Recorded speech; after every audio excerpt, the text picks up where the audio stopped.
Hello મિત્રો, હું તમારો પ્રિય મિત્ર ભાવસિંહ પરમારના તમામ મિત્રોને જય માતાજી અને જય શ્રી કૃષ્ણ.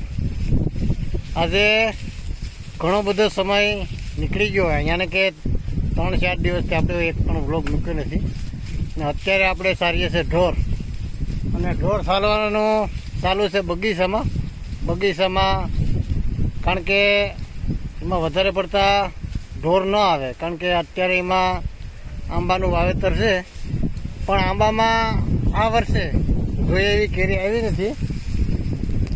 એટલે હું ને ઝીણાભાઈ બે આંબાના બગીચામાં ઢોર સારવાનું કામ ચાલુ છે.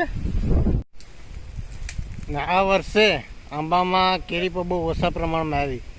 અમુક 2-3 આંબામાં કેરી છે, બાકી ક્યાંય કેરી નથી. એ આપણે આમાં જોઈએ કાંઈ ને પાણી ચાલુ છે અત્યારે. મોટર રહી તલનું જે મોટા છે એમાં છેલ્લું પાણી, કારણ કે હવે પાણીના તળ છે એ પણ દિવસે બહુ નીચે વયા ગયા. પાણી હવે વાયુમાં ખૂટવા માંડી ગયા. તો કૂવામાં આપણે જોઈ લઈએ કે પાણી કેટલું ઊંડું વહી ગયું. આ કૂવામાં પાણી હાવ તળિયા જતા રહ્યા.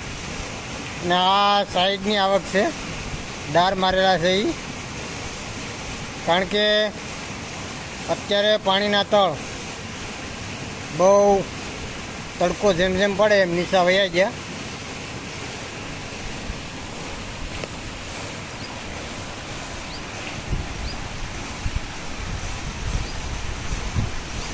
ને આપણે આ બગીચાની વાત કરતા હતા. આ વર્ષે સૌથી ઓછામાં ઓછું કેરીનું પ્રમાણ છે, કારણ કે આ બધા ઝાડવા છે એમાં અત્યારે કેરી નથી. ને આ પાણી ચાલુ છે તલમાં અત્યારે.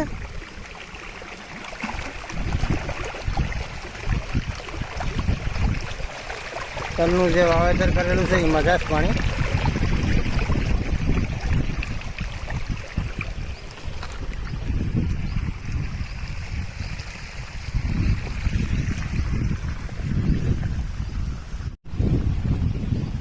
આપણે કુંડી છે બાજુમાં, અને કુંડીએથી સીધું પાણી ઉભારમાં આવે.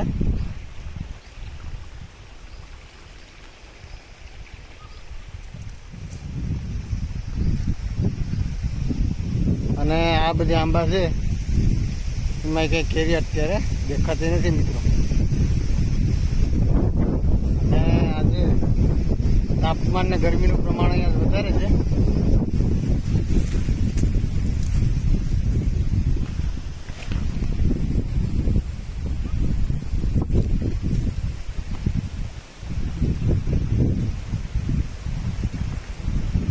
આજે ઉભાર અત્યારે તલમાં પાણી હાલે. ને આ છે તલ. આમાં આપણે કે જે ઉભારાનો રોગ આવ્યો તો પછી એને દવા પાઈ દીધી હતી આપણે. તે પછી અટકી ગયો. અત્યારે કોઈ બાકીના નવા છોડ ફૂંકાયા નથી. એ પછી ફરી પાછું પાણી વાળી દીધું. હાલ એકદમ બહુ મસ્ત છે.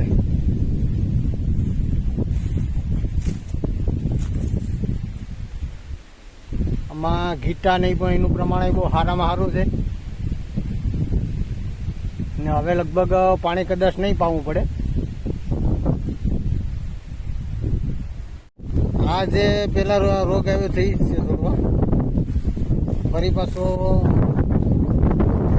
નવા છોડમાં નથી આવ્યો.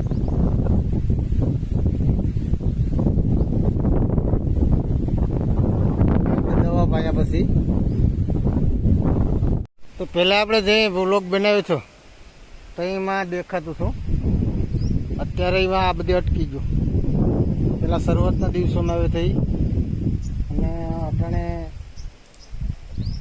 નથી, અટકી ગયું. પહેલાં શરૂઆતમાં આવ્યો થઈ છે, ને એ પછીનું આ પાછું બીજું પાણી હાલ આપણે જે દવા પાયા પછી. એટલે મેં તમને ત્યાં કીધું હતું કે દવાનું રિઝલ્ટ મળે કે નથી મળવું. પણ આપણે તો 100% રિઝલ્ટ મળ્યું, કારણ કે એ હુકારાનો રોગ હતો, એ આવતો પછીના નવા છોડમાં આવ્યો નથી, એટલે સારું રિઝલ્ટ છે એમ. એટલે સિઝન્ટાનું હતું મિલ ગોલ્ડનું રિઝલ્ટ આપણે મળ્યું, કારણ કે પાછો નવો છોડ બીજા એક હુકાતા નથી. તે પછીનું આ બીજું પાણી છે, અત્યારે આ પાણી ચાલુ છે. અને સામે આપણે પહેલા વખતે જે પાયું હતું એ માટલું પણ હજી ત્યાં જ છે, નારાયણ થડમાં ના પથરા ઉપર આપણે ઓલે વખતે પાણી હાલતું હતું ત્યારે આપણે જોયું હતું. તો આપણે 100% રિઝલ્ટ મળ્યું મિત્રો. તો આપણે ઘણી બધી જે દવા વિશે પણ ચર્ચા કરી હતી મિત્રો, તો આપણે સરસ મજાનું રિઝલ્ટ મળ્યું. અત્યારે એ પછીનું ફરી પાછું પાણી ચાલુ પડશે, એટલે રિગેમિડ ગોલ્ડનું સારું એવું રિઝલ્ટ મળ્યું આપણે. પછી તમારો ઉપયોગ કરવો ન કરવો એ તમારી ઈચ્છાની વાત છે મિત્રો. ને આ છે મિત્રો બુલેટ ઘાસ આપણું. અત્યારે જો પાણી હોય ઉનાળામાં તો આ વેજી ખૂટે નહીં.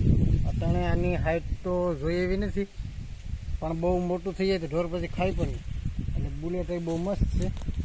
અને ખૂબ ઘણી બધી આપણે આજે ચર્ચા કરી પાણીના તળની અને તેલની, અને આપણે ઢોરની નિર્ણય હવે છેલ્લે વઢાઈ ગઈ.